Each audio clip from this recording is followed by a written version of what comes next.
랭아, 제 마음속 영순이 여러분 안녕하세요. 랭킹스쿨입니다. 다른 지역으로 여행을 떠났을 때 피치 못할 사정일 때 등 우리는 다양한 상황에서 숙박업소를 이용하곤 합니다. 이미 깨끗하게 정돈되어 있는 방을 사용하는 것이 편하기도 하지만 낯선 공간이기도 하고 누가 전에 사용했는지도 몰라 어쩐지 찜찜하기도 한데요. 한동안은 숙박업소에 발을 못 들일 것 같은 무서운 귀신 목격담들이 있다고 합니다. 오늘 랭킹스쿨에서는 숙박업소 괴담 탑 3에 대해 알아보겠습니다. 3위 영등포 귀신. 연인 사이인 여자는 서울, 남자는 부산에 살고 있었고 300일 기념으로 남자가 서울에 올라와 데이트를 했다고 합니다. 한강공원에서 치킨에 맥주를 마시고 영등포 시장 쪽에 있는 숙박업소를 갔다고 하는데요. 기본방은 5만원, 특실은 6만원이었고 남성은 기본방으로 달라고 했다고 합니다. 그런데 카운터 직원이 자꾸만 6만원 방을 추천했고 필요 없다며 5만원만 건네는 남성에게 무료로 방 업그레이드를 해주겠다며 특실인 607호 키를 줬다고 합니다. 607호는 구석 끝 방이었고 바로 옆에 창고가 있었다고 하는데요. 두 사람은 숙박업소 PC로 공포영화를 시청했다고 합니다. 그러던 중 여성이 잠이 들었고 남성은 여자친구 몰래 담배를 피러 나갔다가 다시 방에 들어왔을 때 깜짝 놀랐다고 하는데요. 분명 공포영화를 정지시키고 나갔는데 귀신 나오는 장면이 무슨 렉 걸린 듯이 계속 반복되고 있었다고 합니다. 또한 문 여는 동시에 걸어놨던 옷이 털썩 하고 떨어졌다고 하는데요. 창문도 열어놓지 않았고 에어컨만 켜놨기 때문에 갑자기 떨어질 이유가 없었습니다.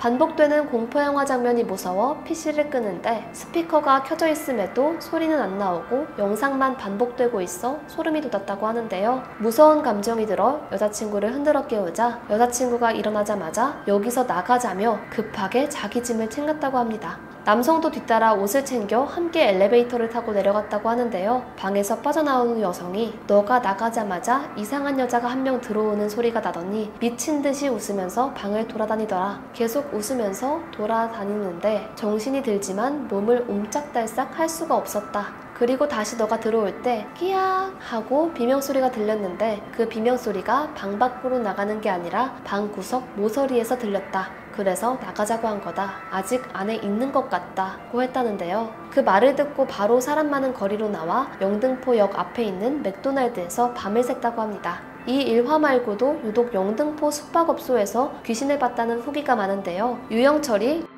한 곳이 영등포의 한 숙박업소라 피해자의 원혼이 떠도는 것이 아닌가 하는 추측이 있습니다. 그러나 개인적으로는 공포영화를 보다 자서 여자가 흉흉한 꿈을 꾼 것이 아닌가, 컴퓨터는 실제로 렉이 걸린 것이 아닌가, 옷이 떨어지는 일은 흔하니까 괜한 의미부여를 한 것이 아닌가 라는 생각이 들기도 하네요. 2위 강원랜드 귀신. 숙박업소 카드키 시스템 구축 및 도어락 설치 시공을 하는 사람이었던 글쓴이는 하이원 리조트 신축 공사 때 우선 작업을 했다고 하는데요. 소주 한잔 마시고 자기 위해 리조트 콘도를 마다하고 작업장 근처 숙박업소에 갔다고 합니다. 그는 야구 하이라이트를 보다 잠들었다고 하는데요. 꿈결인지 모르겠는데 잠시 깨자 바로 옆 침대에 어떤 남자가 자고 있었다고 합니다. 그는 순간 같이 온 사무실 직원으로 착각했다고 하는데요. 정신을 차리고 다시 생각하자 그가 출장도 혼자 오고 혼자 작업을 한 것을 깨달았다고 합니다. 그때부터 잠이 확 깼다고 하는데요. 옆에 남자는 넌 언제 도착하냐 같은 사소한 얘기들은 물론 집에 전화하는 듯이 일이 바빠 못 간다 등의 통화를 했다고 합니다. 가위 눌렸나 생각했지만 TV 소리도 또렷이 들렸다고 하는데요. 게다가 옆 사람의 인기척도 너무나 뚜렷했다고 합니다.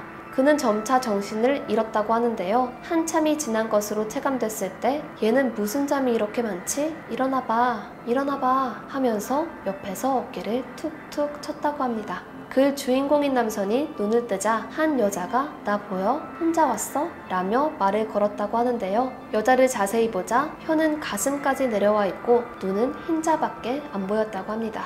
그러고선 여성이 갑자기 소파에서 일어나 자신에게 걸어왔고 글쓴 남성은 졸도해서 기억을 잃었다고 하는데요. 그 일이 있은 후의 작업을 직원들에게 맡기고 바로 서울로 돌아왔다고 합니다. 남자 귀신의 일상적인 통화, 혀가 길게 나오는 정황 등을 생각하면 남자 귀신과 여자 귀신은 카지노에서 돈을 잃고 귀신들로 추정이 되는데요. 그 밖에도 인터넷에는 카지노 근처 숙박업소에서 귀신을 봤다는 썰이 굉장히 많습니다. 읍내의 웬만한 숙박업소의 방은 돈을 잃은 사람들이 비관하여 목을 곳이라고 하는데요. 강원랜드 카지노에서 돈을 모두 잃은 후 3년간 출입금지 서약서를 작성하고 차비를 받아간 사람이 2013년까지 3년간 1만 명이 넘을 정도로 많다고 합니다. 정선 숙박업소는 문을 두드려도 답이 없으면 바로 문을 딴다고 하는데요. 귀신이 무섭기도 하지만 사연이 안타깝기도 하네요. 1위, 수시로 간판 바꾸는 모텔. 브랜드를 구축해야 하고 번거롭기도 하여 웬만한 영업장은 이름을 잘 바꾸지 않습니다. 그런데 이름을 자꾸 바꾸는 숙박업소는 왜 그러는 걸까요? 한 작성자는 여자친구와 장거리 연애 중이었고 여자친구를 만나기 위해 울산에 갔지만 피서철이라 묵을 곳이 없었다고 합니다. 찾던 와중에 굉장히 싼 숙박업소를 발견했다고 하는데요. 성수기임에도 불구하고 요금이 비정상적으로 저렴했다고 합니다. 그저 운이 좋다고 생각한 작성자. 두 사람은 곤히 잠에 들었고 자던 와중 여자친구가 갑자기 그를 깨우며 욕실 문이 안 열린다고 했다고 합니다. 당시까지는 그저 문이 낡아서 라고 생각했던 남성. 그는 욕실로 가서 문고리를 잡고 살짝 당겨보았는데 느낌이 너무 이상해 잠이 확 깼다고 하는데요. 손잡이를 반쯤 돌리고 몸쪽으로 당겼지만 손잡이만 돌아가고 당겨지질 않았다고 합니다. 마치 안에서 누군가 손잡이를 잡고 체중을 실어서 매달린 상태로 당기고 있는 느낌이었다고 하는데요. 그는 온몸에 소름이 돋았지만 여자친구 앞이라 티를 내지 못하고 다시 한번 문을 힘껏 당겼다고 합니다. 그리고 문이 열렸는데 아무것도 없었다고 하는데요. 다만 세면대에 방금 전까지 물이 가득 차 있던 것처럼 주위에 물방울이 튀어 있고 흠뻑 젖어 있었다고 합니다. 분명 그가 씻은 후 욕실을 쓴 사람이 없었음에도 물기가 가득한 것이 이상했지만 다음날 빡빡한 일정을 소화했기에 다시 잤다고 하는데요. 다음날 그는 화장대 앞에 앉아있는 여자친구와 대화를 나누며 거울을 보다 침대 시트 위에 까만 단발머리에 짙은 회색의 터틀넥을 입은 여자가 자신을 응시하는 것을 보고 말았다고 합니다. 눈을 떴다 감으면 사라질까 싶어 눈을 질끈 감았다가 다시 떴지만 그 여자는 그대로 있었다고 하는데요. 그로부터 반년 뒤인 그는 우연히 해당 숙박업소 리뷰를 보게 되었다고 하는데요. 귀신을 봤다는 리뷰가 엄청나게 많았다고 합니다. 해당 글에 따르면 모텔 이름이 수시로 바뀌는 경우는 주인이 바뀐 경우도 있지만 이나 안 좋은 사건이 일어났을 때 바꾸는 일이 많다고 하는데요. 앞으로는 후기를 잘 읽어보고 숙박업소를 방문해야겠네요. 이 밖에도 숙박업소 귀신 목격담이 많을 것 같은데요. 자작일 수도 있지만 정황을 살펴보니 거짓말이 아닐 수도 있어 조금 무섭기도 하네요. 오늘은 오랜만에 엄마랑 자야 할 것 같습니다. 지금까지 랭킹스쿨이었습니다. 감사합니다.